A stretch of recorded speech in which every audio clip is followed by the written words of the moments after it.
Hello everyone and welcome back to my channel. In case you're new here, my name is Laura and I'm a PhD student of Comparative Literature in Germany.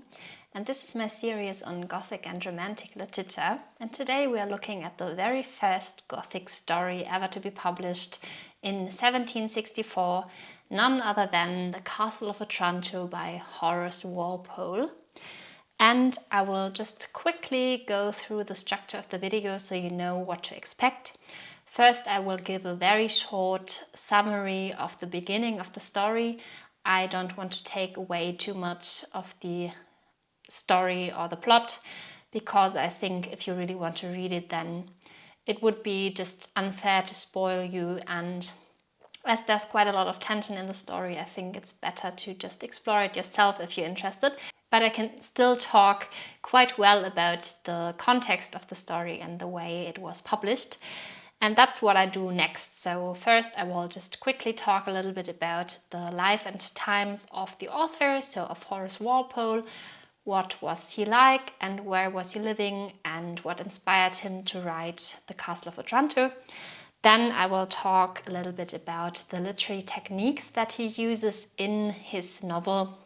What makes it a characteristic Gothic story? Why does he call it that way? And especially I will show you how he presented this story by choosing the cover and the preface to the first and second edition, which differ quite much from each other, which is quite interesting because there's quite a lot of story behind it. So I will talk a little bit about that as well.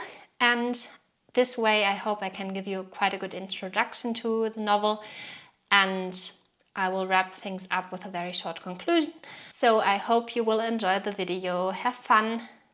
So I will just start off with a short summary of what this novel is actually about. So the story begins with the sudden and mysterious death of Conrad, the son of Prince Manfred of Otranto, on the day of his wedding to Princess Isabella, as a giant helmet falls from the sky and crushes him, leading Manfred to fear that a prophecy which says that his family would lose control of Otranto was coming true. He is desperate to secure his lineage and decides to divorce his wife after his son died, Hippolyta, and marry Isabella himself. Horrified, Isabella flees through the dark and eerie castle with the help of a young peasant, Theodore. And as supernatural occurrences like ghostly apparitions and gigantic armor continue to plague the castle, it becomes clear that the castle itself holds dark secrets related to the prophecy. And there's a lot more going on, but I don't want to go into too much detail because I think it's very difficult not to take away much of the plot, so that's why I don't do it. I hope you can excuse that and still enjoy the video and get an impression of how Horace Walpole presented the whole novel and how he introduced it to the public. So now I want to talk about the life and times of the author Horace Walpole. He's been living from 1717 to 1797, and he was a man of many talents, as he was a writer, a politician, an art historian, and he was also the son of Robert Walpole, who was the first de facto Prime Minister of Great Britain. And therefore he was early influenced by politics. He was learning a lot about the happenings and events at the Parliament, as his father was taking him there often, and he was also later getting into politics himself. But he's also been interested in writing all his life, and therefore he has been creating this novel, The Castle of Otranto.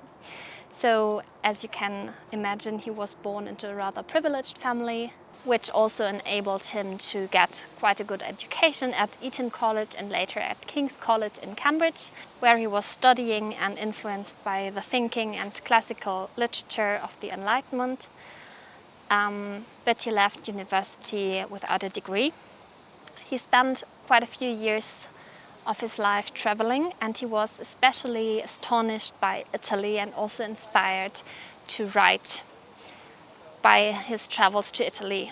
Especially he was captivated by the Gothic architecture of the castles and the chivalric romances and the mysterious which would shape his future literary endeavors, as you can see in his Castle of Otranto. And his creation of the Castle of Otranto is actually closely tied to his renovation of Strawberry Hill, his famous Gothic revival villa in Twickenham in London. These days you can actually visit this place. It was his personal architectural project of medieval Gothic architecture into the 18th century. It was filled with towers, battlements and other elements that evoked a sense of mystery and antiquity, and it became one of the key symbols of the emerging Gothic taste. So now I want to talk about the literary techniques that Horace Walpole is making use of in this novel, The Castle of Otranto.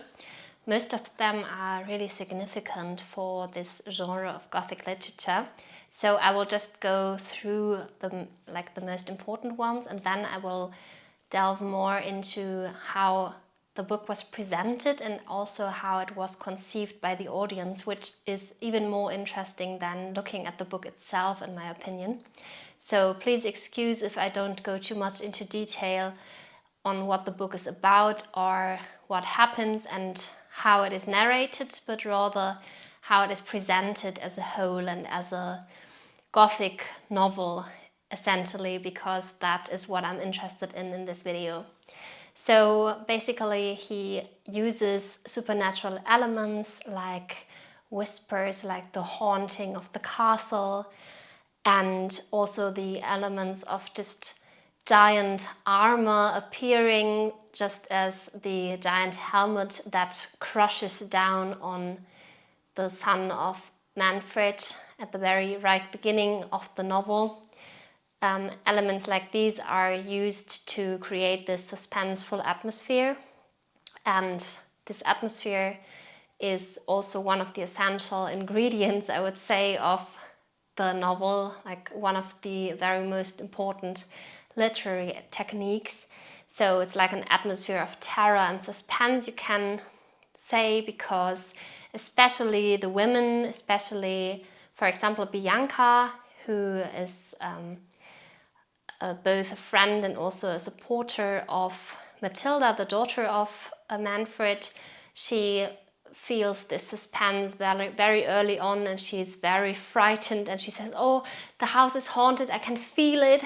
And then Matilda herself says, "No, you just imagine that, and this is just going on in your head." And elements like these, you can find them throughout the 19th century in almost any novel that is considered Gothic, I think. So that's like a very distinctive element. You also have like romantic and sentimental elements, such as love emerging and love stories, conflicts between the characters on an emotional level. That is definitely a very important part. Also the conflicts between the characters that are not on a romantic, rather the sentimental level. So how are people connected? What are they tied to?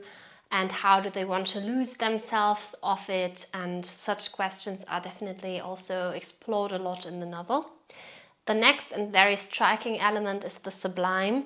So Walpole often tries to invoke the sense of the sublime, which is a concept that is linked to awe-inspiring grandeur, terror and wonder. I will go into more detail a little later, so stay tuned for that. So that's definitely also a very, very important concept here. Then you also have this medieval setting of the novel in the Castle of Otranto, so this medieval castle set in Italy, just including all the elements we know from Gothic novels from later on as well. And also this idea of like family secrets and ancestral curses, because as you find out throughout the novel, there's this prophecy and there's also this curse that I also don't want to go into detail too much about if you want to read the novel yourself, but there's a lot going on with that, and that's like one of the key points in the novel. And there's also the point of the fragmentation of identity of characters when secrets are revealed or when they are faced with supernatural forces. So especially in the character of Manfred, who is like one of the central figures of the novel, you can definitely see how his identity shifts and how he's having so much inner conflict as well. And then you also have the narration, which is very interesting. That is also, you have like this third person omniscient narrator, but at the same time you feel it's like not really a reliable narrator at all times. The narrative itself is oftentimes ambiguous and also a little bit disorienting, so that also creates a little bit of suspense also in the reader, I think, and that's also a very, very interesting element that is introduced by Walpole here. Walpole's novel reflected his reaction to the rigidity of the Enlightenment thinking, which emphasized reason and order, as you know. So he sought to create a form of literature that allowed for the imagination to take flight, where the irrational and fantastical could hold sway. And these supernatural elements, as I've said before, were shocking and innovative for readers at the time, and they were blending romance and horror in a way that had never been done before. And before I go into more detail on the legacy and the impact that Walpole's novel had, I first want to tell you how the novel was presented by Walpole himself. So I think that's quite interesting. So he has 2 editions published of the novel. The first edition, I will blend in a picture, but I will also read it shortly to you. It is presented as The Castle of Otranto, a story translated by William Marshall in Ghent from the original Italian of Onofrio Muralto, Canon of the Church of St. Nicholas at Otranto, then published in London, printed for Dow Loans in Fleet Street. That's the title page of the first edition. And then there's also a preface to the first edition, in which Horace Walpole presents himself as the translator from the original Italian edition, who has discovered this manuscript and has translated it into English. So I will just read a little bit to you so you get an impression. He says, "The following work was found in the library of an ancient Catholic family in the north of England. It was printed at Naples in the black letter in the year 1529. How much sooner it was written does not appear. The principal incidents are such as were believed in the darkest ages of Christianity, but the language and conduct have nothing that savours of barbarism. The style is the purest Italian. If the story was written near the time when it is supposed to have happened, it must have been between 1095, the era of the First Crusade, and 1243, the date of the last, or not long afterwards." So that is how the story is presented, and this is quite interesting because it is just, all of it is just chosen to grasp the interest of the reader, you know, because it gets this medieval and like old touch to it, and also a little bit of mystery because it seems like coming from such an old time, from the area of the Crusades in the middle of the Middle Ages. And he just, as I said, presents himself as the translator of the work, and he also stresses that English can never be as beautiful as Italian, and he just makes his best attempt to translate it as well as possible. He says, "Should it meet with the success I hope for, I may be encouraged to reprint the original Italian, though it will tend to depreciate my own labour. Our language falls far short of the charms of the Italian, both for variety and harmony. The latter is peculiarly excellent for simple narrative. It is difficult in English to relate without falling too low or rising too high, a fault obviously occasioned by the little care taken to speak pure language in common conversation." And then he also says, which is also quite interesting, "I cannot but believe that the groundwork of the story is founded on truth. The scene is undoubtedly laid in some real castle, and as we know from the context of the novel, it is just that he was inspired to use his own house, his own home, the Strawberry Hill House, as inspiration for the Castle of Otranto, you know, that's quite interesting. I will also talk a little bit about how this first edition, was conceived by the audience.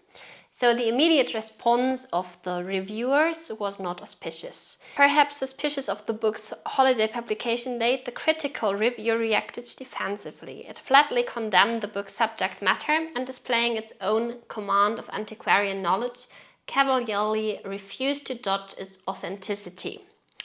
Whether he speaks seriously or ironically, we neither know nor care.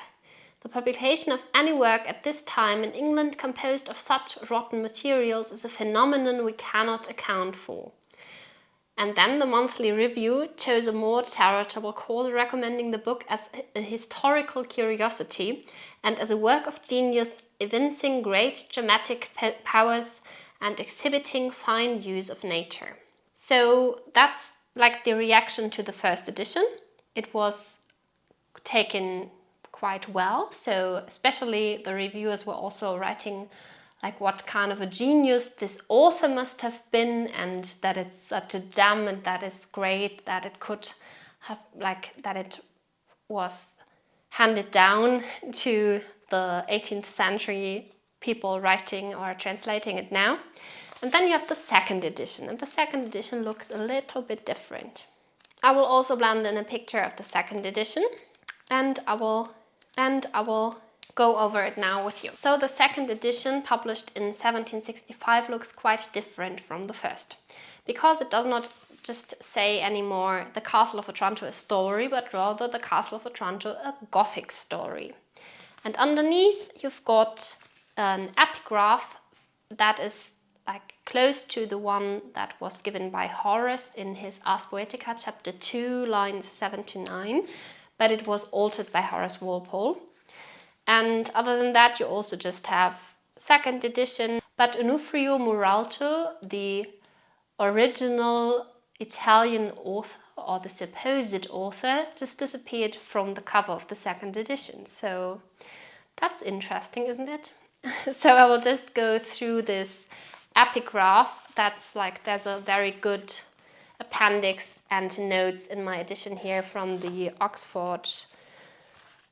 No, it's the Penguin Classics, so I can definitely recommend this edition if you want more context. But it just explains the epigraph and how it was altered by Horace Walpole. So the original Latin reads, in translation, "Idle fancies shall be shaped like a sick man's dream, so that neither foot nor head can be assigned to a single shape." And Walpole changed this to, "Nevertheless, head and foot are assigned to a single shape." And this calls attention to Otranto's plot, which you have to read to understand, and to Walpole's claims concerning ancient and modern romance in the preface to his second edition, which I will talk about now. So in this preface, as you've seen, he has already presented this now as a Gothic story. And in the second edition, at first, he apologizes to his readers and he asks pardon for having offered his work to them under the borrowed personage of a translator. And he says, the publication of this book was an attempt to blend the two kinds of romance, the ancient and the modern. In the former, all was imagination and improbability. In the latter, nature is always intended to be, and sometimes has been, copied with success. Invention has not been wanting, but the great resources of fancy have been dammed up by a strict adherence to common life. But if in the latter species nature has cramped imagination, she did but take her revenge, having been totally excluded from old romances. The actions, sentiments, conversations of the heroes and heroines of ancient days were as unnatural as the machines employed to put them in motion. The author of the following pages thought it possible to reconcile the two kinds. Desirous of leaving the power of fancy at liberty to expatiate through the boundless realms of invention, and thence of creating more interesting situations, he wished to conduct the mortal agents of his drama according to the rules of probability. In short, to make them think, speak, and act as it might be supposed mere men and women would do in extraordinary positions. And so on. What this idea of Walpole says here is that he wants to bring out like a new kind of romantic story that has like still a romantic side to it and this emotional and also sentimental side, but also changing it to like a new kind of narrative that also includes like speaking to the imagination of the readership. And that's definitely something new that I have already explained in my video on the origins of Gothic fiction. But if you're interested in that, I will definitely link the video below again, so you will understand a little better what has been going on here. And I just quickly want to talk about how the second edition was conceived by the audience. It is most interesting to see how the monthly review had reacted to the first edition in comparison to the second.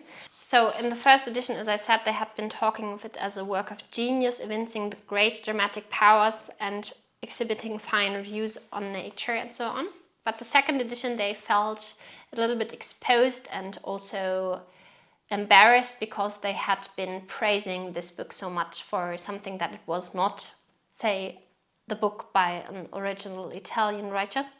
And now I will just read the review to you of the second edition because it's quite different and it's interesting to see how they just changed their view of things, their perspective. So in May 1765 they write, "When this book was published as a translation from an old Italian romance, we had the pleasure of distinguishing it in the marks of genius and many beautiful characteristic paintings.